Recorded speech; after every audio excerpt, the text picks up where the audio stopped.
Hello, welcome back to Kiai Gaming. My name is Alex. Today I'm going to take a closer look at the Ronin expansion set for Test of Honor. Okay, so before I start talking about the Ronin, I just want to mention three things. Firstly, I'll be talking about 24-point Warbands because that seems to be the emerging standard right now in Test of Honor. Secondly, all the cards that I'm going to include will be from the core set because that seems to me like the most logical progression, core set to expansion. Your mileage may vary, but that's what it says on my dashboard, so that's what I'm going to go with. And thirdly, all of these are simply examples. You might do something completely different. You might want to use these as a base to go from. So yeah, it's up to you really. I mean, these are not definitive by any means. These are just examples of what you could do with the Ronin set. Okay, so this is the Ronin Warband as it comes in the box. And as you can probably tell, this is not 24 points, this is actually 16 points. So we need to make it up to 24 points. And an easy way to do that is to simply add some samurai, which are 4 points each and takes you up to 24 points.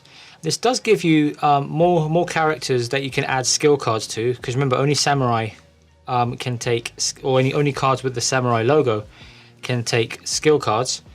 And of course you get some good fighters as well in the samurai. So that's an easy way to simply add a couple of cards and suddenly you have a 24-point warband. Another way to change up this warband is to add some range to it, because at the moment it's all melee focused and there's no range in it. So what you can do is add an archery package, a sergeant of archery and some bowmen. But that would be 9 points. So all you have to do is take out a Ronin thug, add a sergeant of archery, and then add some bowmen, and suddenly this warband has some range capability to it as well. You could also go with the so-called Spearmen Spam, which is where you add a bunch of spearmen and a command character. So if we place these here, then that takes us up to 24 points. The command character could be the sergeant. It could also be a banner bearer as well. It all depends on what kind of warband you want to go with. And I've gone with loyal spearmen instead of experienced spearmen because of the honor dice. The loyal spearmen have a higher honor dice than experienced spearmen, who have 3+1 on their honor, whereas the loyal spearmen have 4+1. So you'll notice that all the Ronin thugs have low honor dice, 2, 2+1, and so on. And that makes it easier for them to fail their honor roll and to get pushed back. So I've gone for loyal spearmen to kind of mitigate that a little bit. Now the upside of doing something like this is that you do get a lot of activations. The downside though is that you only have that one samurai, well, that one hero in your warband. And so once all of his activations, once all of his tokens are taken out of the bag and all of his activations are used up, then every single token of that kind that you pull will have to be given to your opponent. So you might be giving your opponent a lot of free moves. Okay, so say you have a warband that you made from core set cards and you want to add some Ronin to it. Well, here I have the warband from the video that I did about starter set warbands. This is the shooty red warband, and I should say at this point that the colors don't actually matter. They're just for starter set purposes mainly. You can mix colors as much as you want, as I have been doing throughout this video.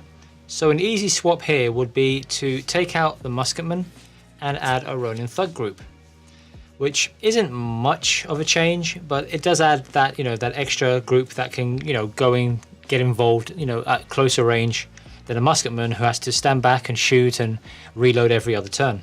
Another way to change up this warband would be to take out a 2-point card. So for example, experienced spearman, I guess, if you want to keep the musketman, and then add a Ronin thug, and then take out the samurai hero and add Tadashi the Dishonored.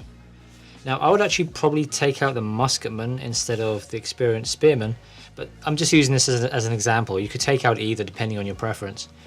So if you don't mind the fact that you have a Ronin working with a samurai, then this is another easy way to change up the warband. And don't forget that Tadashi does start every game with Dirty Trick as well. Finally, we shouldn't forget about skill cards, which can also add to the flavour of playing Ronin in Test of Honor.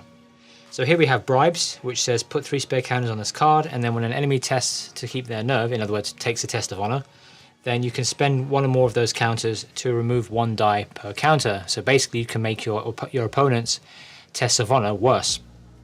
And we also have Scum, which says if you have at least 3 more dishonor cards than your opponent, then 1 commoner within 12 inches can make a free action. That only happens once per battle, but at a critical moment in the game, it could come in handy.